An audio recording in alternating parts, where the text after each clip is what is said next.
হাদিসে রয়েছে, কোরআনে রয়েছে যে সৃষ্টির সেরা জীব আসলে আমরা মানুষ, আশরাফুল মাখলুকাত। সৃষ্টির মধ্যে সর্ব সম্মানিত এবং সর্বোচ্চ মর্যাদাবান হলাম আমরা মানুষগণ। আর কেনই বা মানুষগণ মর্যাদাবান হবে না? যেহেতু তাদের জন্য আল্লাহ তাআলা রেখেছেন চিরস্থায়ী শান্তি আখিরাতে। যদি দুনিয়াতে সে ওই চিরস্থায়ী শান্তির জন্য কর্ম করে যেতে পারে, তাহলে আল্লাহ তাআলা তার আখিরাতে এই আমলের কারণে, তার এই পুণ্য কর্মের কারণে আল্লাহ তাআলা তার জন্য রেখে দিয়েছেন চিরস্থায়ী শান্তি।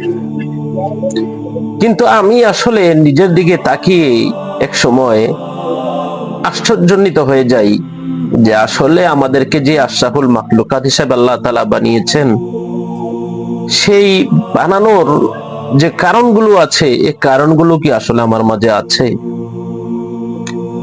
মানে আমার আপনার আশরাফুল মাখলুকাত, সৃষ্টির সেরা জীব হওয়ার জন্য যে কারণগুলো দিয়ে আল্লাহ তাআলা দুনিয়াতে পাঠিয়েছেন, যে কারণগুলো আমার আপনার মাঝে থাকার প্রয়োজন ছিল, সেই কারণগুলো কি আসলে আমাদের মাঝে আছে?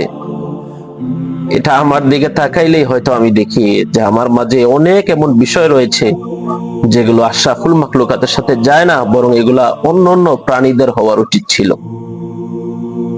মনে করেন, একটা আশরাফুল মাখলুকাতের মিথ্যা বলা কখনো উচিত ছিল না।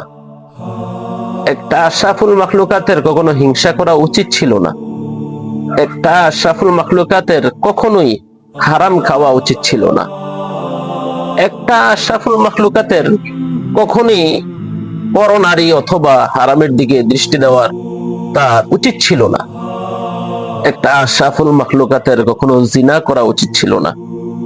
একটা আশরাফুল মাখলুকাতের আল্লাহ এবং আল্লাহ তাআলার রাসূলের বিপরীতে গিয়ে জীবন পরিচালনা করা, এটা কখনোই উচিত ছিল না। কিন্তু এটা আমাদের মাঝে এখন বিদ্যমান। আমরা নিজের জীবন পরিচালনা করতেছি এমন ভাবে যেখানে আমাদের নবীর আদর্শ নেই, যেখানে রাসূলেরও আদর্শ নেই, এবং আল্লাহ তাআলার যে কোরআনের মধ্যে পদ্ধতি জীবন পরিচালনার, সেটাও আমাদের মাঝে নেই। তো ভাইরা আমার, সকলেই আশা করি ইনশাআল্লাহ ভবিষ্যতে আমরা আশরাফুল মাখলুকাত যেহেতু আমাদেরকে বানিয়েছেন আল্লাহ তাআলা সৃষ্টির সেরা জীব, সেই অনুযায়ী আমরা চলার চেষ্টা করব। ভালো থাকবেন। আসসালামু আলাইকুম ওয়া রাহমাতুল্লাহ।